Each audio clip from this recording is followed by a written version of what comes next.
Hello Gemini, Sun, Moon, Rising, and Venus signs. Kamusta kayo? Sana po ay nasa mabuti kayong kalagayan.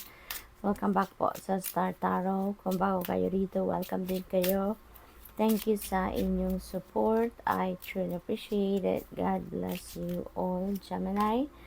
Una mensahe ninyo ay marriage. Maaaring merong ikakasal sa inyo dito, Gemini. Or kung hindi man kayong ikakasal, baka ay kayo ay maiimbitahan sa isang kasalan, no? Kung mayroong din ikakasal sa inyo dito, maaaring ang kasalang ito ay gaganapin, no? Sometime in summertime, no? Maaaring next year na yan.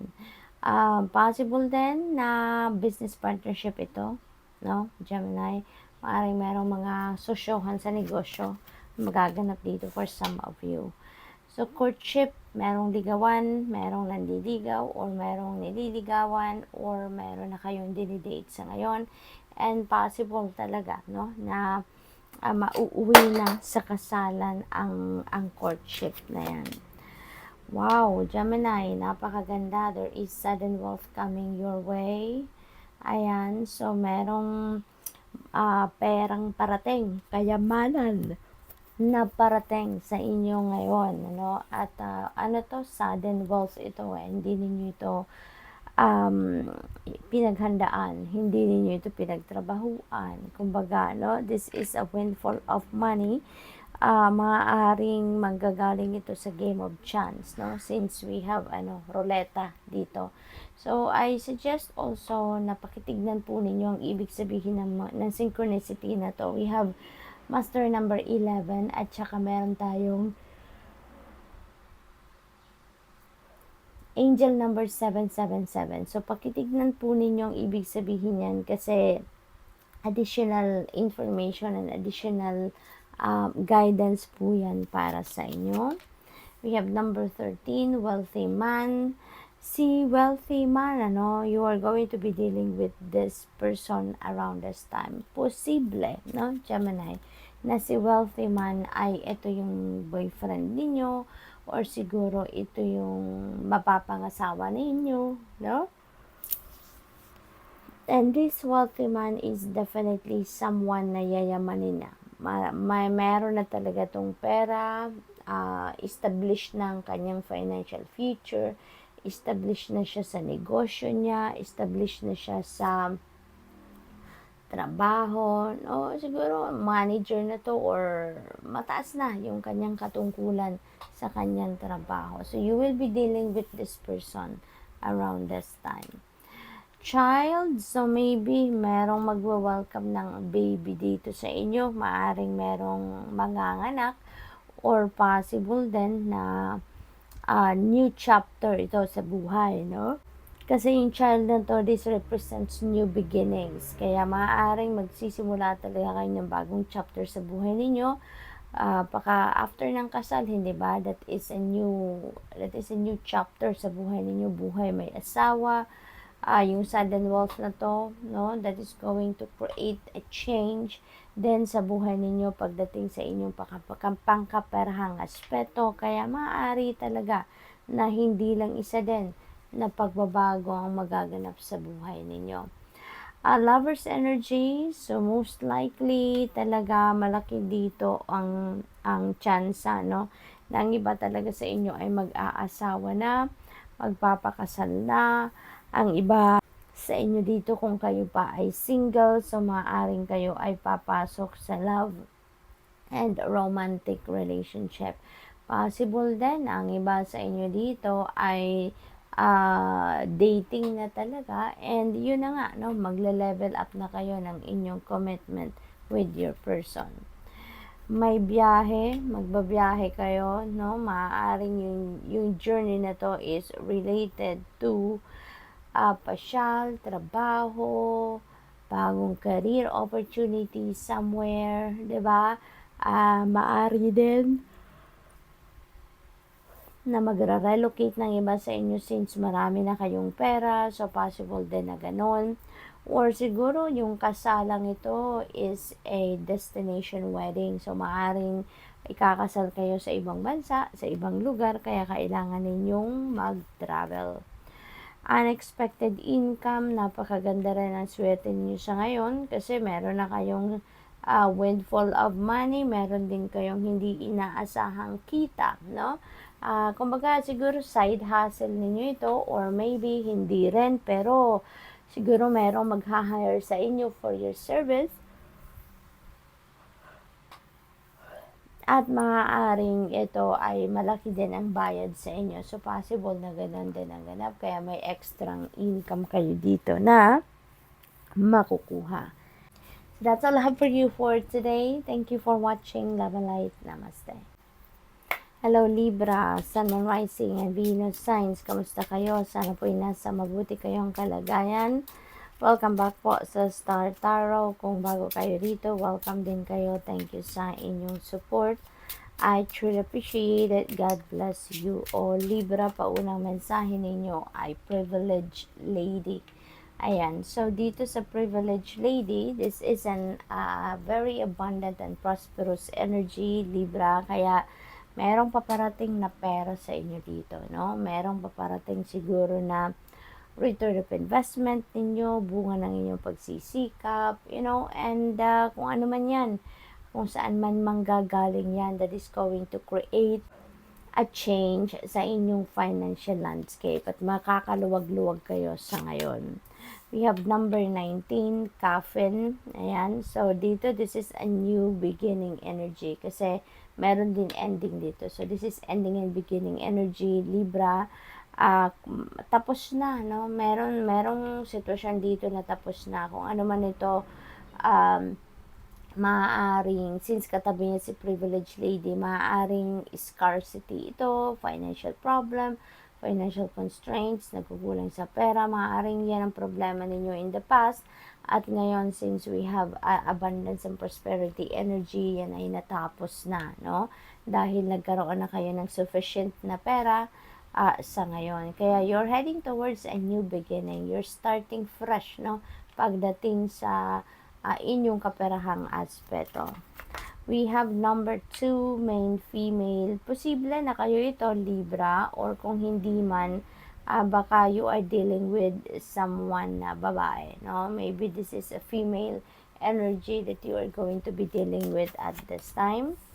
Maaari din na meron kayong mga message, text, or email, or letter talaga na matatanggap dito around this time that could be related to this person, or maybe siya yung sa kanya manggagaling, no? Yung sulat na yan or information na yan.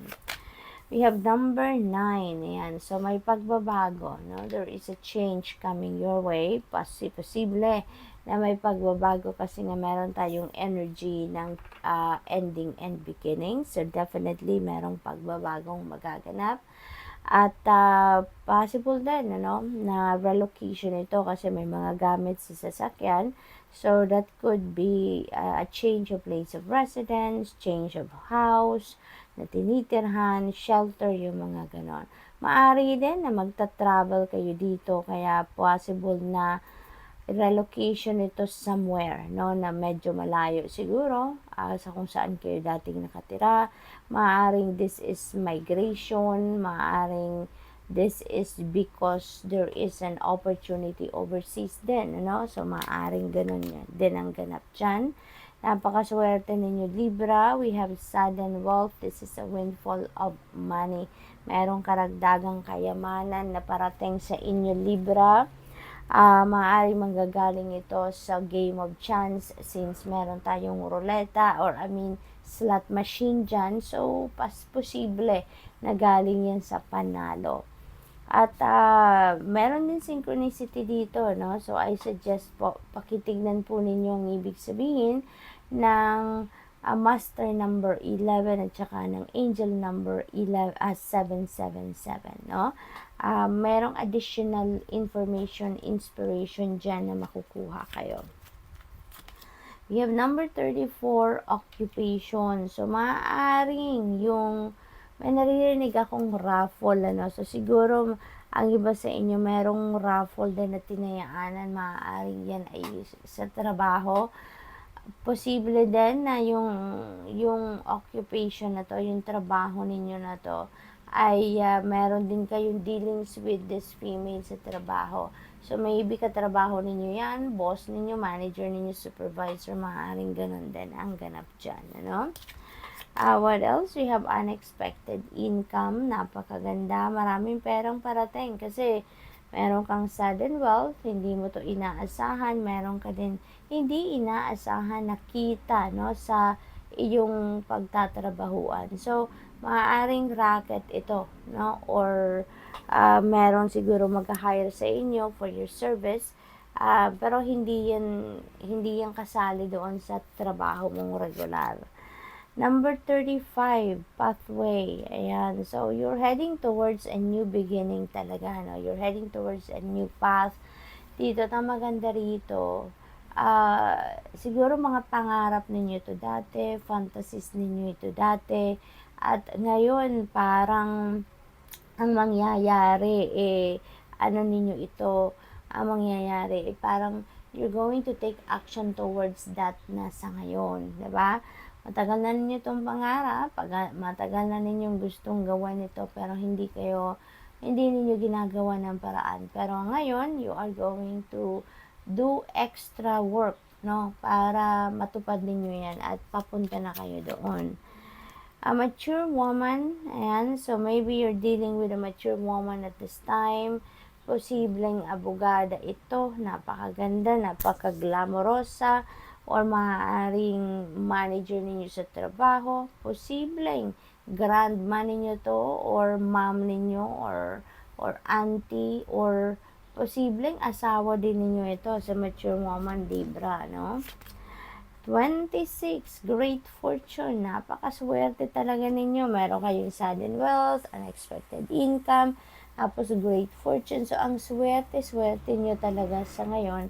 At ang swerte na to, hindi lang ito related, no, sa pera, kundi siswertehin din kayo sa iba't ibang parte ng buhay ninyo. But definitely, meron din tayong privileged lady. Definitely, there is dito, abundance and prosperity pagdating sa inyong pera.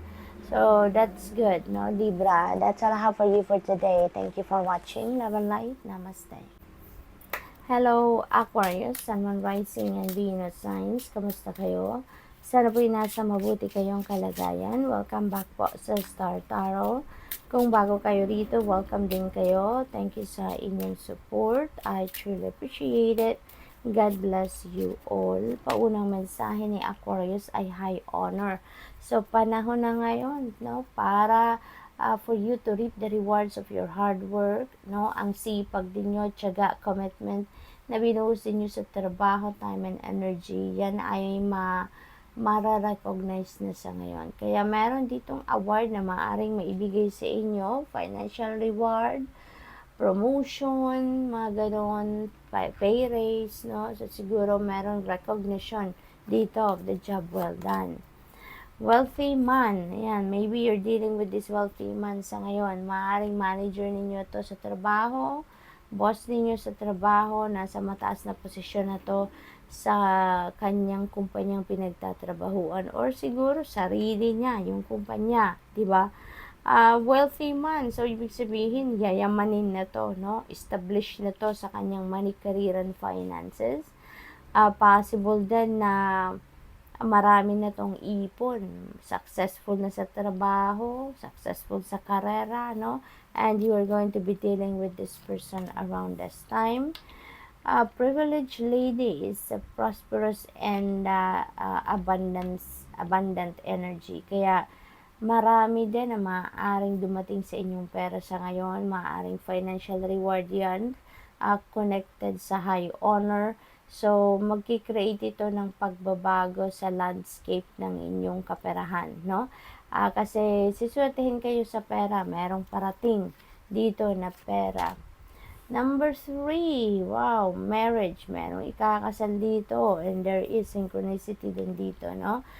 So, yung kasalang ito, maaaring ito ay pinagpaplanuhan sa ngayon, maaaring ito ay gagawin sometime in summer next year, or possible din na kung wala namang kasalan, no? Kung hindi naman kayo ang ikakasal, maaaring ito ay kamag-anak ninyo, kaanak ninyo, pamangkin, or siguro kaibigan ninyo, no? Kung hindi man, baka business partnership itong papasukin ninyo, no? Baka makikipagsosyo kayo sa kung sino man sa isang negosyo. And yung synchronicity na sinasabi ko dito, meron tatlong 3 dito.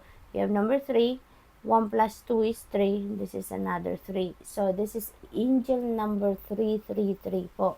So, pakitignan po ninyo ang ibig sabihin ng angel number 333. Google nyo po yan, or kahit dito sa YouTube, marami pong nag-explain na ng ibig sabihin, ano, ng mga angel numbers. Kaya pakitignan po ninyo yan for more guidance at saka for more for more information and insights, no?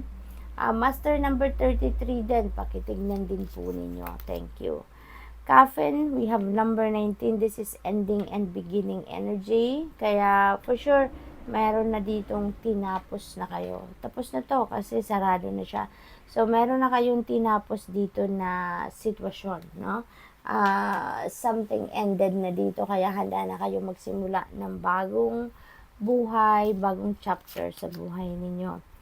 Journey, may travel na gagawin kayo, Aquarius. Maaring kasama ninyo yan si wealthy man or si wealthy man ang magbibigay sa inyo ng opportunity para makapag-travel, no? At ang travel na to, maaring malayo-layo yan, maraming bitbit si kuya, kaya possible na malayo. Swerte, ang swerte niyo, Aquarius, we have sudden wealth, no? So, bigla ang pagdating ng pera, ng kayamanan nito. Talagang you're going to be very abundant and prosperous around this time kasi meron din tayong privileged lady, hindi ba? So, kung saan man magagaling ang perang ito, laki-laking pera ito, no? At hindi ninyo ito tatrabahuan. This is windfall of money. So, maaaring manggaling ito sa panalo, no? Maaaring game of chance ang panggagalingan nito. So, there is synchronicity din dito, Aquarius. Pakitignan po ninyo ang number 11. That is a master number 11 at saka angel number 777 for more guidance po. Okay? Thank you. So, sa ano pa ba? We have number 4, courtship. So, ayan. So, may marriage, may courtship. So, most likely, meron dito magla-level up na commitment, no? Your commitment with your person. So, siguro meron talagang mapupunta sa kasalan na dito for some of you. So, good luck. Number 2, main female. Maybe meron kayong mga dealings with a female person around this time. Depende sa inyong sitwasyon. Maaring kayo din ito or maaring transaction, no, ang gagawin ninyo with this female person. So, good luck. That's all I have for you for today. Thank you for watching. Love and light. Namaste.